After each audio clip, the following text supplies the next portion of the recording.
the music video that started it all. Yo, check it. Boosie was in San Diego doing what he does best, making music. He was shooting a video, feeling the vibe when things took a turn. Footage surfaced of Boosie with a firearm. Now, everybody knows Boosie's history. And the streets have identified the rapper and Crip member KP2 as the one who filmed Boosie behind his back. But that's another story. But just like that, Boosie was back in the headlines. Controversy follows this man like a shadow.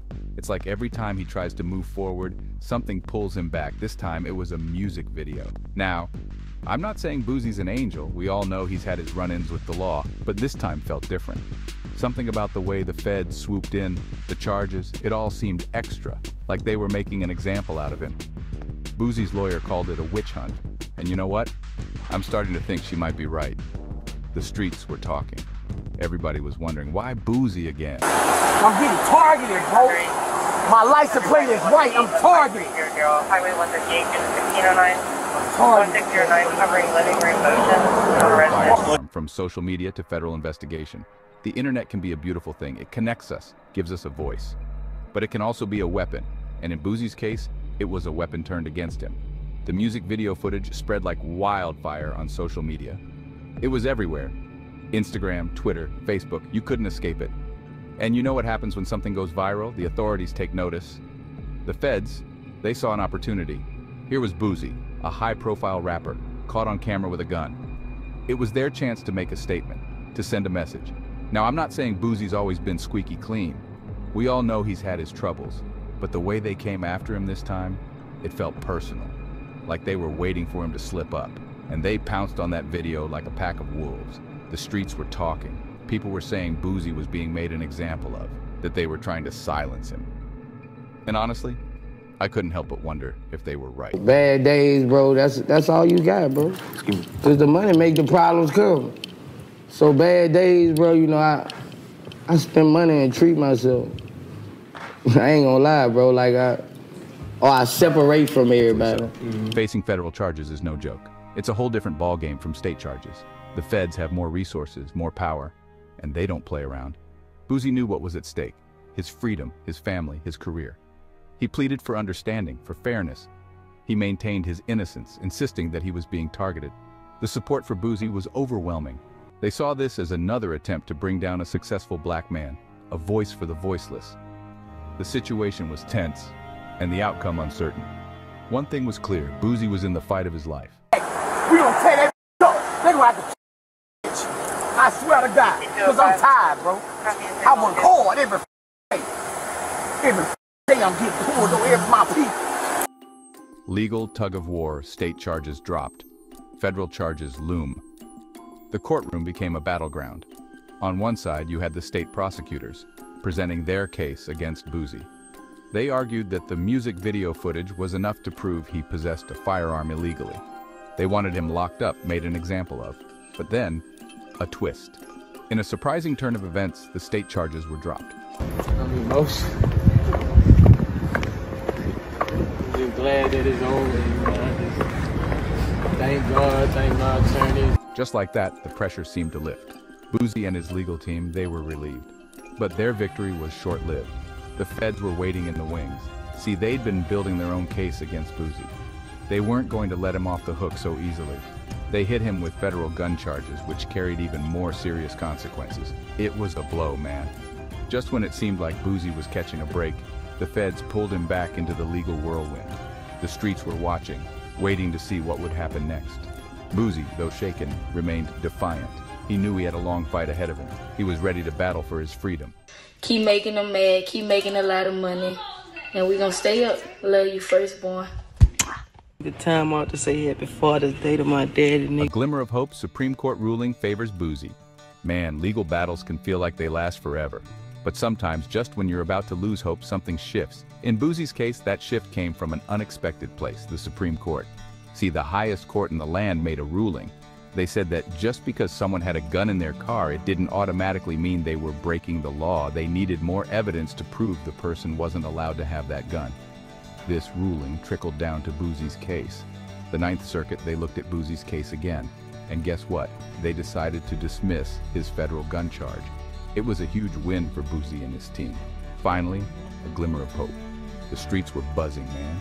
People were celebrating. Finally, it seemed like Boosie was going to get a fair shake. But hold up, this roller coaster ain't over yet. The feds, they weren't done. They still had another trick up their sleeve. At Section 6, a new hurdle, the drug addict in possession charge. Just when it seemed like Boosie was in the clear, the feds threw another curveball. They hit him with a new charge, being a known drug addict in possession of a firearm. Boom!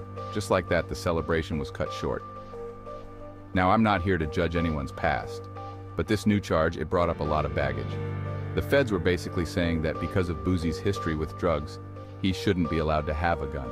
Period. It felt like they were using his past against him, trying to paint him as a danger to society. Boosie's lawyer, she called it a desperate move. She said the feds were just trying to save face after the Supreme Court ruling. And honestly, I could see where she was coming from. This new charge, it felt personal. Like they were determined to take Boosie down, no matter what it took. The fight was far from over. Good Lord bless you. Happy birthday to you. Happy birthday. Look, behind all the legal jargon and court dates, there's a real person going through this. Boosie, he might be a rapper, a celebrity, but he's also a father, a son, a friend. And this whole legal battle, it took a toll on him. The stress, the uncertainty, the constant fear, it was written all over his face. He was fighting for his freedom, but he was also fighting for his sanity. The emotional roller coaster was relentless. You crushing. He got a Rolex. He got a Rolex. What you want? I'm gonna put it where it's supposed to go. Yeah. Take your tongue out. Your tongue out. Your fingers stink. Don't put it out. Happy birthday, Ray Ray. Happy birthday.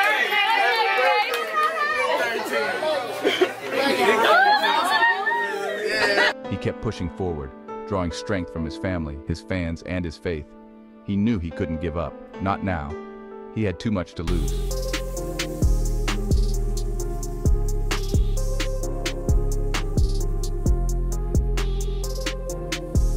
This is like where I go, and every time I come out here in the morning, I say a prayer and just... Section 10, the fight continues. Megan Blanco takes the reins. Boosie knew he needed a strong legal team by his side. He needed someone who would fight tooth and nail for him, someone who wouldn't back down. Enter Megan Blanco. She's a powerhouse attorney, known for her aggressive defense tactics and her unwavering commitment to her clients. She took on Boosie's case with a vengeance, vowing to clear his name. Blanco didn't hold back. She challenged the feds at every turn, calling out their inconsistencies and what she saw as their blatant attempts to frame Boosie. She argued that the new charges were bogus, a desperate attempt to salvage their case after the Supreme Court ruling. This is, a case where Mr. Hatch was charged, as you know, initially by the state. We have one dismissal there. Charged then by the feds, second dismissal. And they're going at it again a third time. We will again move for dismissal. There are a couple of other motions that I will be filing. What's next? Navigating the uncertain future. As of today, Boosie's legal battle continues. The charges against him are serious and the outcome is uncertain. But one thing's for sure, Boosie isn't giving up. He's determined to fight these charges, to clear his name and to get back to doing what he loves, making music and providing for his family. He's got a strong legal team behind him, a loyal fan base supporting him, and an unwavering belief in his own innocence.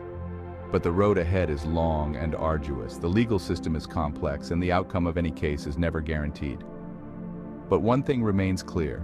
Boosie's case has sparked a national conversation about racial bias in the criminal justice system, the power of social media, and the importance of fighting for what you believe in. Only time will tell what the future holds for Boosie Badazz. But one thing is certain, his story is far from over.